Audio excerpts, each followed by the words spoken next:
সুপ্ৰভাত।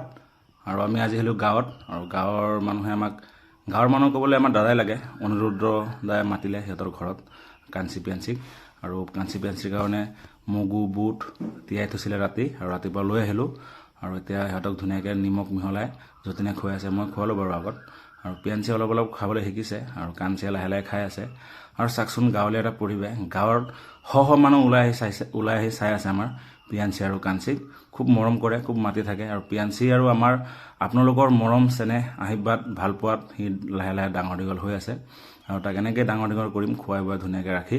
আৰু কাঞ্চিও ধুনীয়াকৈ খাই আছে, আৰু কাঞ্চিক ধুনীয়াকৈ খুৱাই বুৱাই ৰাখিছোঁ, কাৰণ সি মাক হয়, পোৱালিক গাখীৰ দিব লাগে, সেইবুলি আৰু তাক ধুনীয়াকৈ খুৱাই বুৱাই পুষ্টিকৰ খোৱাবিলাক খুৱাব লাগে তাক ভালকৈ।